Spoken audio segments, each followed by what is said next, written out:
so the two Kalo open the doorway, and you step into this room, and it's a similar kind of U-shaped room with kind of descending platforms, and along all of these there's seats where there's several Kalo in place. Best guess probably about 20 or so, all of them dressed as the Tide Caller.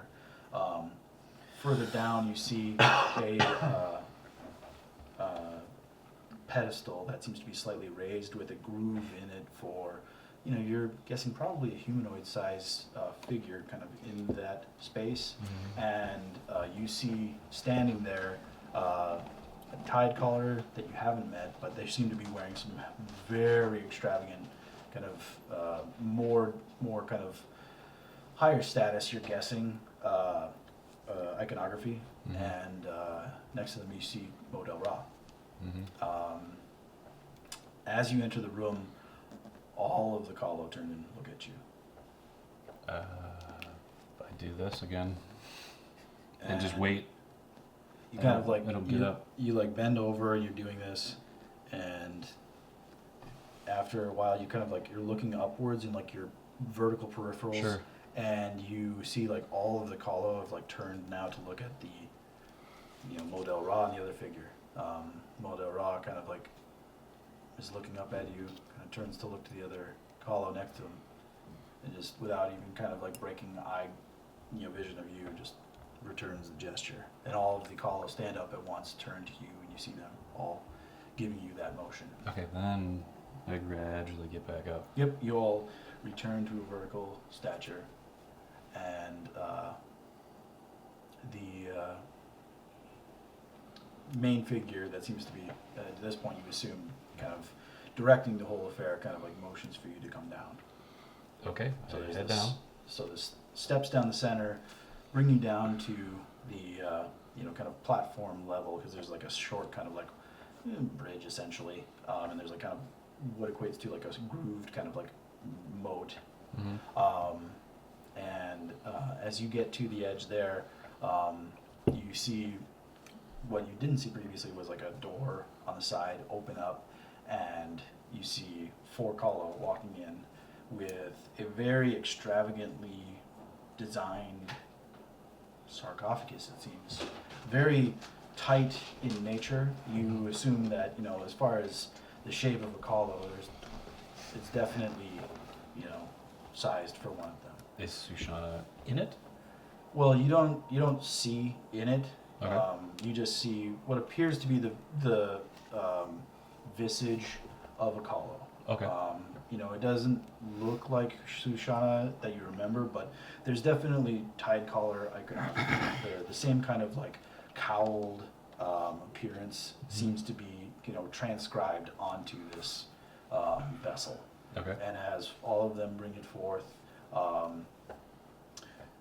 Model Ra kind of like very slowly motions for you to kind of move to the side. Sure, You're I next to move. him, and the Tide Caller steps kind of away as these guys lead around and kind of lift the vessel up, and they place it, and you notice that it kind of fits very, accurately in the groove that was there.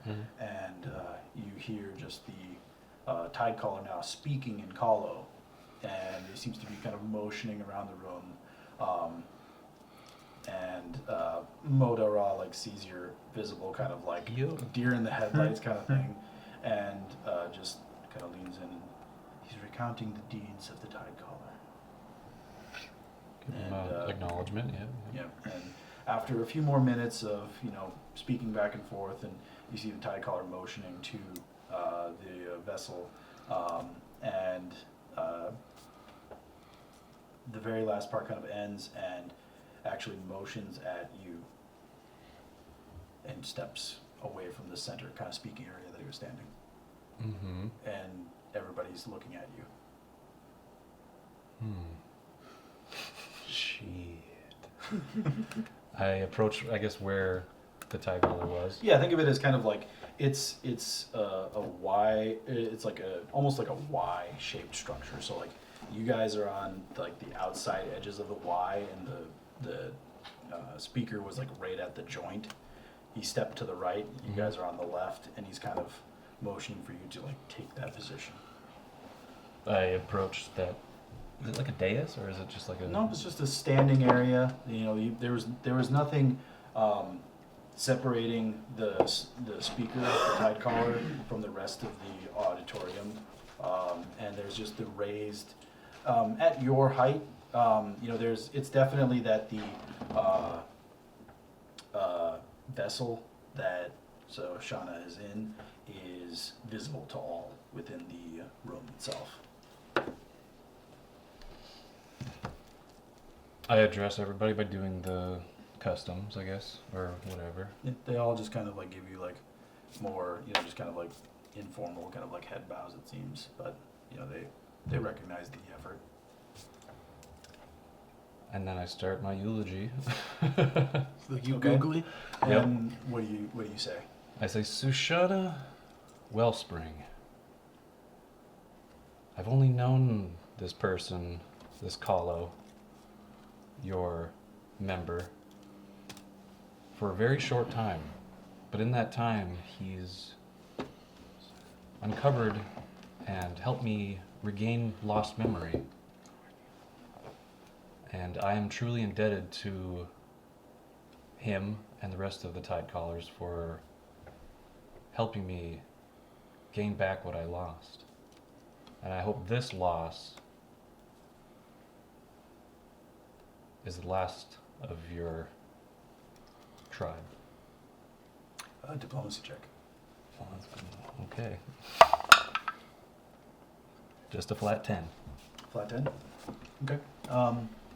There's no response. You know, you see a few tide callers in the room kind of like look back and forth at each other.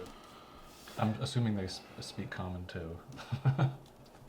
So yeah, that's my assumption. So I'm just saying. You know, there's nobody that speaks, but you look, you know, kind of to your right. And then I do this again and back away kind of hesitantly. And you see as you're backing away, the main tide caller actually does, you know, respond.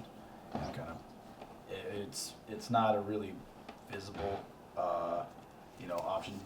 They seem to have acclimated. You get the sense that, you know, just from the smell in this room, this would be normally underwater. Yeah. But they seem to have made a special concession for you. Yeah, I wanted to keep it short and sweet and kind of let them do their ceremony. And, you know, at this point, they've, all just kind of like stand up, and Mo kind of like leans in very close, and he's like, "Hold your breath."